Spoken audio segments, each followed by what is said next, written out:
అవునన్నా. పోలీస్ కస్టడీలో ఉన్న బోట్లను అవునన్నా. ఈ బోట్లు వీళ్ళంతా కుంభక్కై అవునన్నా. వీళ్ళే దొంగలించినారు. అవునన్నా. అంతేనా?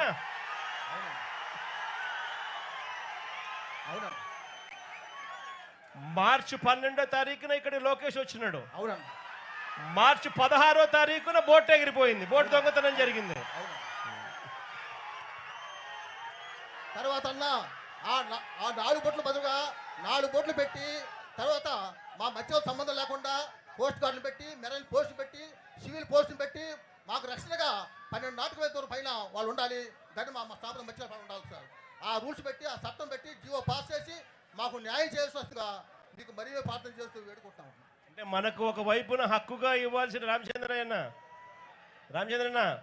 మనకు హక్కుగా ఇవ్వాల్సిన ఈ ఫిషింగ్ హార్బర్ మనకు ఇవ్వకుండా మరోవైపున మన కడుపును కొడుతూ ఇక్కడ ఈ ప్రాంతంలో వాళ్ళు అడుగు పెట్టకూడదు, వేరే ప్రాంతం నుంచి వేరే రాష్ట్రం నుంచి ఇక్కడికి వచ్చి ఫిషింగ్ చేయకూడదు అన్న నిబంధనలు ఉన్నా కూడా చట్టం ప్రకారం ఇది తప్పు అని చెప్పి తెలిసినా కూడా అక్కడి నుంచి ఇక్కడికి రావడము, మనకు ఫిషింగ్ హార్బర్ అందుబాటులోకి తీసుకోకుండా పోవడము, మనకు మెకనైజ్డ్ బోట్లు మనకు ఇవ్వకపోవడము, వీటి అన్నిటి ప్రతిఫలంగా మన కడుపును నష్టం జరుగుతూ ఉంటే చట్టం ప్రకారం వాళ్ళు తప్పు చేస్తూ ఉన్నారు అని చెప్పి మనం ప్రాణానికి తెగించి వాళ్ళ బోట్లను మనం పట్టుకున్న ఆ బోట్లను మనం పోలీసులకు అప్పచెప్తే పోలీసులు ఎఫ్ఐఆర్ కట్టినారు, బోట్లను సీజ్ చేసినారు.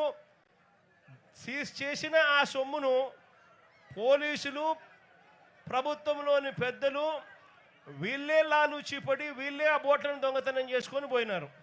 అంతేనా?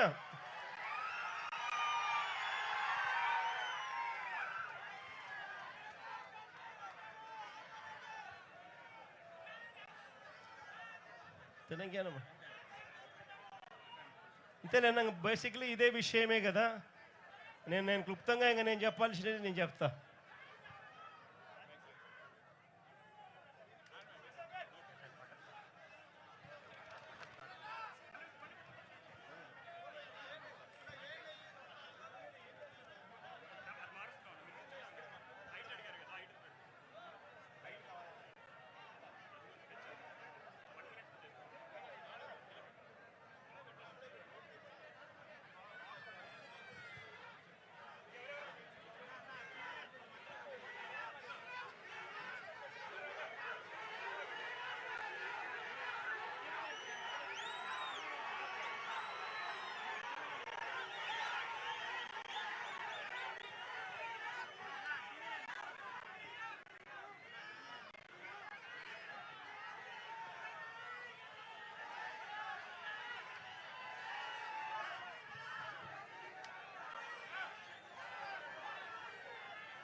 ఈ ప్రాంతంలో జరుగుతూ ఉన్న అన్యాయాన్ని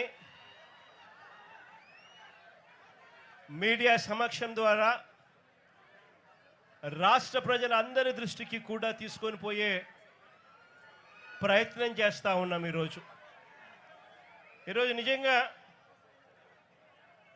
రాష్ట్రంలో జరుగుతూ ఉన్న అన్యాయాలను నిజంగా ఎంత ఘోరంగా జరుగుతూ ఉన్నాయి అనడానికి ఈరోజు ఈ ఫిషింగ్ హార్బర్ అన్నది నిజంగా ఇంకొక ఉదాహరణ.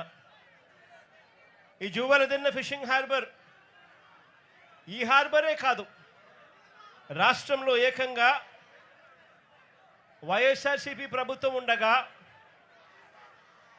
మన ప్రభుత్వం ఉండగా ఏకంగా ఈ రాష్ట్రంలో ఇంతకుముందు లేని విధంగా ఇంతకుముందు ఎప్పుడు